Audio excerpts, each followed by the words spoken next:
এতটা সহজ, সঙ্গে সঙ্গে এতটা কম সময়ে রান্নার যে এত দুর্দান্ত স্বাদ হতে পারে, এটা যদি রান্না করে না খেতাম বুঝতেই পারতাম না।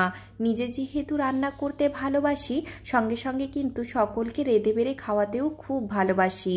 সেই জন্য ভাবলাম রেসিপিটা তোমাদের সঙ্গে একটু শেয়ার করি। তেমন কিন্তু অতিরিক্ত কোনো জিনিসই লাগে না, ঘরে থাকা মাত্র কয়েকটা উপকরণেই এটা তৈরি হয়ে যায়। প্রথমে তো একটা মশলা করে নিলাম। মশলা বলতে পরিমাণ মতো একটু পোস্ত, সর্ষে, কাঁচা লঙ্কা, আর যাতে সর্ষেটা তেতো না হয়ে যায় সেই জন্য দিয়েছি একটু লবণ।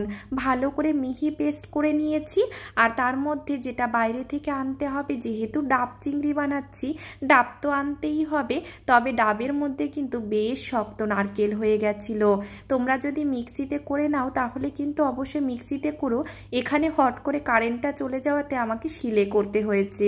আর যেহেতু উত্তরাখণ্ডে থাকাকালীন এটা বানিয়েছিলাম, ওখানে কিন্তু ডাবটা নারকেল হয়ে যাওয়ার মানে পুরটা শক্ত হয়ে যাওয়ার পরেই বিক্রি করে, যার জন্য এই শ্বাসটা বেশ শক্ত হয়ে গেছিল। ওটাকে তো আমি খুব সুন্দর করে বেটে নিয়েছি।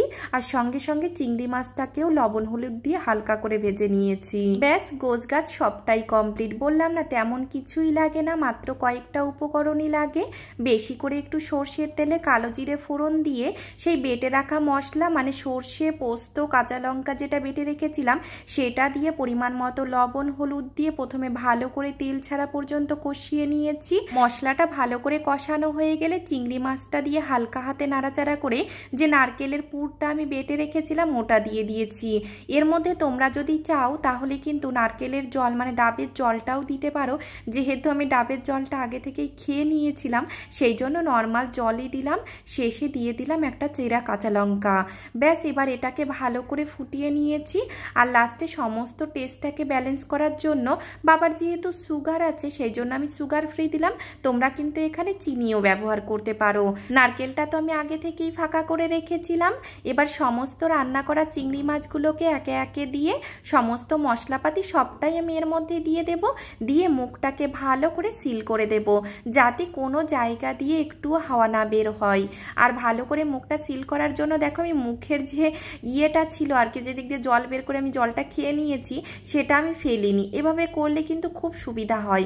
আর সঙ্গে দেখো আমি একটু একদম শক্ত করে মাখা আটা নিয়েছি, যাতে কোনো দিক দিয়ে কোনো রকম বাষ্প বাইরে না বেরিয়ে যায়। ভালো করে সিল করার পর আমি কিন্তু এটাকে পুরো ডিরেক্ট গ্যাস ওভেনের উপরেই বসিয়ে দেব। এটাকে তোমরা চাইলে ভাপিয়েও নিতে পারো, আবার যারা মাইক্রো ওভেনে করবো চাইছো তারা কিন্তু মাইক্রো ওভেনেও দিয়ে দিতে পারো। সবেতেই খুব সুন্দর হয়। ডাবের যে একটা স্মোকি ফ্লেভার থাকে সেটা যে চিংড়ি মাছটা আছে ওটার মধ্যে যাতে ঢুকে যায় সেই জন্য এই বিষয়টা করা।